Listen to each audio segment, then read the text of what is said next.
زمانہ کب کے بستر سے پھر پہلو بدلتا ہے،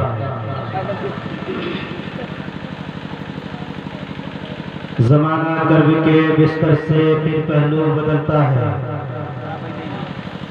کوئی دستے کرم زخم خوردہ دل پہ رکھ دیتا، اور نگاہیں منتظر پتھرا گئے شب وعدہ، نگاہیں منتظر پتھرا گئے شب وعدہ، کوئی کشتی بھنور سے کھینچ کر ساحل پہ رکھ دیتا، اور اگر میں واقف راہ عمل ہوتا تو اے رحمت، اگر میں واقف راہ عمل ہوتا تو اے رحمت، میں ٹھوکر کھانے سے پہلے قدم منزل پہ رکھ دیتا۔ حضرات آپ بڑے دیر سے اس مجمع میں نعت و منقبت سمار کر رہے ہیں اور میرے بعد دیکھ رہے ہیں ہندوستان کے وہ مائے ناز شخصیت جنہیں ہم اشر جمالی اور رستم کمالی کے نام سے جانتے اور پہچانتے ہیں۔ یہ دونوں برسر اسٹیج ہیں اور بھی بہت سے شعراء ہیں جن کے نام سے میں واقف نہیں ہوں، مگر جو بندہ جہاں ہے وہ اللہ تبارک و تعالیٰ کی بارگاہ سے دعا ہے کہ اللہ اسے بھی کامیابی عطا فرما۔ حضرات محترم، آج اور کی گنگناہٹ پر بھی ہے،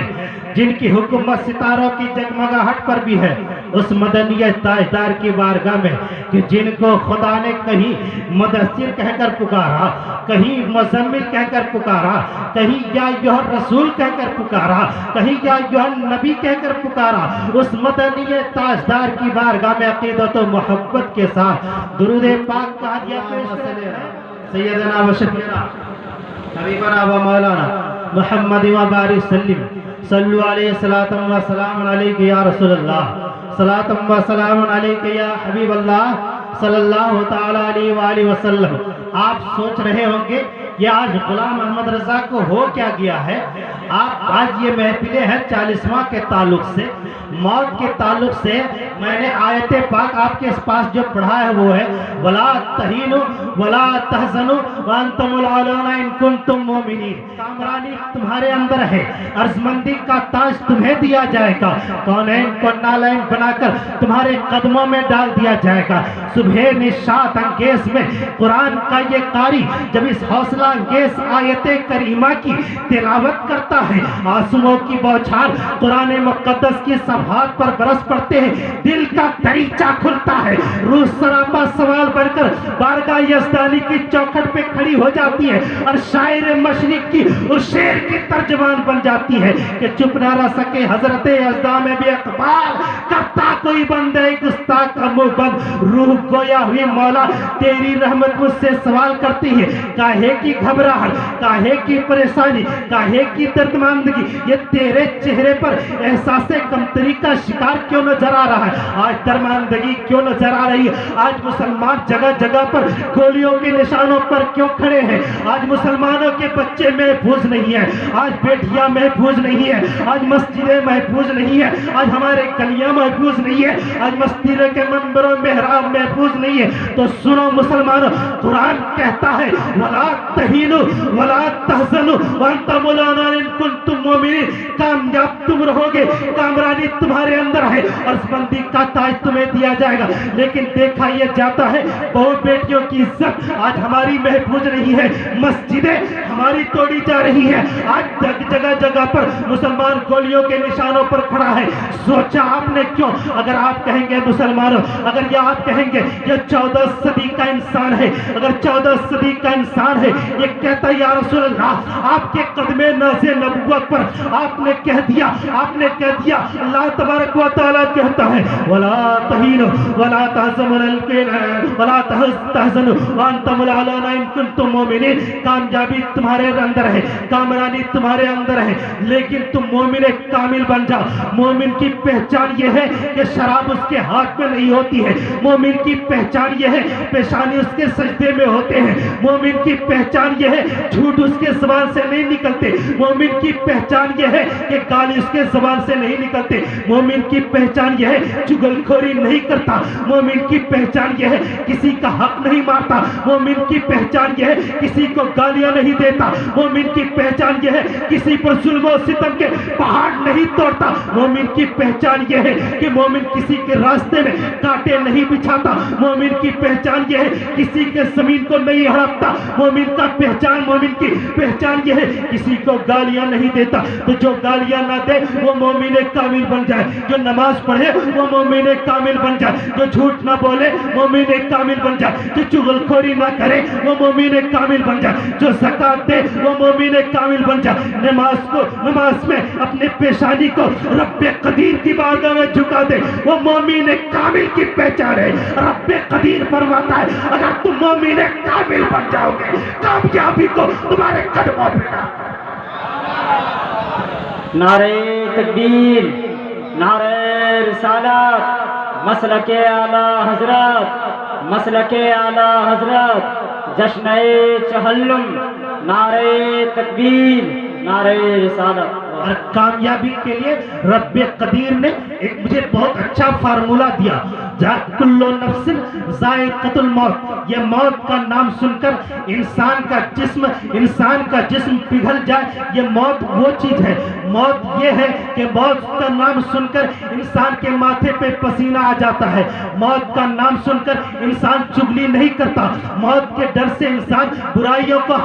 شراب کو ہاتھ نہیں لگاتا، موت کے ڈر سے انسان جوا کے قریب نہیں جاتا، موت کے ڈر سے انسان اگر موت کو انسان یاد کر لے جوا کے قریب نہ جائے، اگر موت کو انسان یاد کر لے شراب کو ہاتھ نہ لگائے، اگر موت کو انسان یاد کر لے تو برائیوں کے قریب نہ جائے، موت کو انسان ہاتھ لگا لے، موت کو انسان اگر یاد کر لے تو ماں باپ کو بھی نہ ستائے، موت کو اگر انسان یاد کر لے تو زبان سے کلمہ نکالے، موت کو اگر انسان یاد کر لے تو نمازوں کے لیے اپنے رب قدیر کی بارگاہ میں لے جائے اور اپنے رب پیشانی کو رب قدیر کی بارگاہ میں جھکا دے۔ یہ موت ہے، موت ایک ایسی چیز ہے کہ انسان کو گناہ سے بچاتی ہے، جس کا نام ہے موت، انسان کو شراب سے بچا دے اس کا نام ہے موت، انسان کو نمازوں کے قریب لے جائے اس کے نام ہے موت، انسانوں کو نیکیوں کے راستے پر لا کر کھڑا کر دے اس کا نام ہے موت۔ اسی لیے تو میرے پیارے آقا صلی اللہ تعالیٰ علیہ وسلم ارشاد فرماتے ہیں موت کو یاد کرو، موت کو جب تم یاد کرو گے نمازیں تیرے اندر آ جائیں گی، اگر موت کو تم یاد کرو گے روزے تیرے اندر آ جائیں گے، اگر تم موت کو یاد کرو گے زکات تیرے اندر آ جائیں گے، اگر موت کو تم یاد کرو گے حج تیرے اندر آ جائیں گے، اور تم اپنی زبان سے یہ کہو گے نہیں ہے کوئی معبود سوائے اللہ کے اور محمد صلی اللہ علیہ وسلم اللہ کے رسول۔ حضرات محترم یہ موت ہے برادران ملت اسلامیہ۔ اب اس موت کے بارے میں میرے نبی فرماتے ہیں الموت تحفۃ للمؤمنین، موت تحفہ ہے مومن کے لیے۔ اب میں سوچ میں پڑ گیا، اے موت جب تو آتی ہے تو کسی کے باپ کو لے کر چلی جاتی ہے، اے موت جب تو آتی ہے کسی کے ماں کو لے کر چلی جاتی ہے، اے موت جب تو آتی ہے تو کسی کے بھائی کو لے کر چلی جاتی ہے، اے موت جب تو آتی ہے کسی کے بیٹے کو لے کر چلی جاتی ہے، اے موت جب تو آتی ہے کسی کے بیوی کو لے کر چلی جاتی ہے، اے موت جب تو آتی ہے کسی کے خاندان کے عزیز کو اٹھا کر لے کر چلی جاتی ہے، اے موت جب تو آتی ہے تو کسی کے بھائی کو لے کر چلی جاتی ہے، اے موت جب تو آتی ہے کسی کے استاذ کو لے کر چلی جاتی ہے، اے موت جب تو آتی ہے کسی کے پیر کو لے کر چلی جاتی ہے، اے موت جب تو آتی ہے کسی کے بھائی کو لے کر چلی جاتی ہے، اے موت جب تو آتی ہے کسی کو بہن کو لے کر چلی جاتی ہے، اے موت تو نے ایک اللہ کے ولی کو نہ چھوڑا، اے موت تو نے نبیوں کو بھی نہیں چھوڑا، اے موت تم نے کسی عام سے عام انسان کو بھی کبھی نہیں چھوڑے گی، لیکن نبی فرماتے ہیں الموت تحفۃ للمؤمنین، موت تحفہ ہے مومن کے لیے، موت تحفہ ہے مومن کے لیے۔ ایک موت آئی کسی کا بھائی چلا گیا، موت آئی کسی کا بیٹا چلا گیا، موت آئی کسی کی بہن چلی گئی، موت آئی کسی کا باپ چلا گیا، موت آئی کسی کے بھائی چلے گئے۔ اب میں سوچ میں پڑ گیا اور نبی فرماتے ہیں الموت تحفۃ للمؤمنین، موت تحفہ ہے مومن مومن کے لیے اے رب قدیر کے پیارے نبی یہ تحفہ کیسے ہو گیا؟ کسی کا گھر اجڑ گیا، کیا یہ تحفہ ہے؟ کسی کے ماں چلی گئی، کیا یہ تحفہ ہے؟ کسی کا باپ چلا گیا، کیا یہ تحفہ ہے؟ یا نبی اللہ آپ کے قدم نازل نبوت پر غلام محمد رضا قربان ہو یا رسول اللہ، آپ میری رہنمائی فرمائیں کہ موت مومنوں کے لیے تحفہ ہے۔ تو غلام محمد رضا آپ کو یہ پیغام دینا چاہتا ہے، ایک عسکری کے سنی صحیح عقیدہ مسلمانوں درجنوں بھر مولویوں کو بلا کر رات بھر نعت و منقبت کو سننے سے زیادہ فائدہ یہ ہے کہ کسی ایک انسان کو لیے تو مدرسے کے لیے، مدرسے میں پڑھنے کے لیے، قرآن خوانی کرنے کے لیے یا قرآن پاک کو حفظ کرنے کے لیے ایک حافظ قرآن بنا دو، یہ جلسے سے زیادہ، یہ جلسے سے زیادہ بہتر ہے کہ کوئی حافظ قرآن بنا دو۔ اب نبی فرماتے ہیں التحفۃ للمومنین، موت تحفہ ہے مومن کے لیے۔ اب میں سوچ میں پڑ گیا یا رسول اللہ، میں نے دیکھا کہ جب موت آئی کسی کا بھائی چلا گیا، یا رسول اللہ میں نے دیکھا جب موت آئی کسی کی بیٹی چلی گئی، یا رسول اللہ میں نے دیکھا کہ موت آئی تو کسی کی ماں چلی گئی، یا رسول اللہ میں نے دیکھا جب موت آئی تو کسی کا باپ چلا گیا، لیکن یہ موت تحفہ کیسے ہو گئی؟ اب سنو، مکہ معظمہ جانے والے، حج بیت اللہ کو جانے والے حاجی محترم جناب عبد الرحمن صاحب سے میں پوچھنا چاہتا ہوں، جناب عبد الرحمن صاحب میرے چچا جان، آپ خانہ کعبہ گئے، خانہ کعبہ میں آپ نے خانہ کعبہ کی زیارت کی، کیا آپ کو یہ سند ملی کہ آپ کا حج مقبول ہو گیا؟ آپ منا گئے، آپ کو کیا یہ سند ملی کہ آپ کا حج قبول ہو گیا؟ آپ مزدلفہ منا گئے، آپ کو یہ سند ملی، آپ کو یہ سرٹیفکیٹ ملا کہ آپ کا حج قبول ہو گیا؟ آپ نے خانہ کعبہ کی زیارت کی، آپ کو سند نہیں ملی۔ آپ مزدلفہ منا گئے، آپ کو سند نہیں ملی۔ آپ بیر زمزم کے پاس گئے، آپ کو سند نہیں ملی۔ آپ اور دیگر مقامات پر صفا اور مروہ گئے، آپ کو سند نہیں ملی۔ آپ کو یہ گارنٹی نہیں دی گئی کہ آپ کا حج قبول ہو گیا، آپ کی حج کو قبول کر لیا گیا، آپ کے حج کو قبول کر لیا گیا، اس کی کوئی گارنٹی نہیں ہے۔ لیکن جیسے ہی ایک حاجی حج بیت اللہ کے جب خانہ کعبہ کا طواف کر کے مزدلفہ منا کو دیکھ کر منا میں جا کر قربانی کر کر صفا و مروہ کی سعی کر کے جب حج بیت اللہ کے سارے ارکان کو عطا کر کے جب وہ انسان نکلتا ہے روضہ رسول کی طرف جب وہ پڑھتا ہے، جیسے ہی اس انسان کی نظر روضہ رسول پر پڑتی ہے، جالیوں سے، گنبد خضرا کی جالیوں سے یہ آواز آتی ہے، غلام محمد رضا تو سوال کرتا تھا نا کہ موت تحفہ کیسے؟ تو سنا موت تحفہ کیسے؟ من زارا قبری وجبت لہو شفاعتی، ارے جس نے میرے قبر کی زیارت کی اس کی شفاعت میرے اوپر واجب۔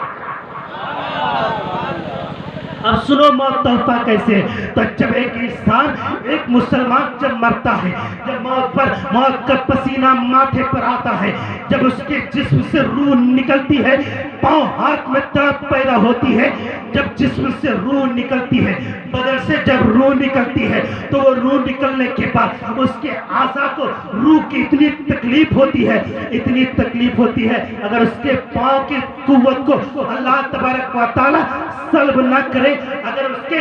اس کے ہاتھ کی قوت کو اللہ تبارک و تعالی سلب نہ کرے، تو نبی فرماتے ہیں کہ وہ انسان موت کی تکلیف سے دوڑتا ہوا بھاگے گا، انسان بھاگے گا موت کی تکلیف کی وجہ سے۔ لیکن نبی فرماتے ہیں من زارا قبری وجبت لہو شفاعتی، جس نے میرے قبر کی زیارت کی اس کی شفاعت میری واجب ہے۔ تو سنو مسلمانوں، اب میں آپ کو پیغام دینے جا رہا ہوں، تو صرف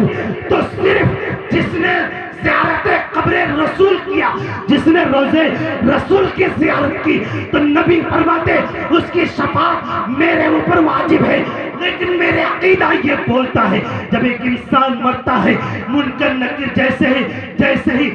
ہی وہ انسان چند قدم اسے دفن کر کے ان کے عزیز و اقارب، ان کے رشتہ دار، ان کے پڑوسی انہیں دفن کر کے چند ہی قدم چلتے ہیں، منکر نکیر آتے ہیں، آ کر سوال کرتے ہیں من رب کا، تیرا رب کون ہے؟ ما دینوں کا، تیرا دین کیا ہے؟ ما تقول فی شان حق، فی شان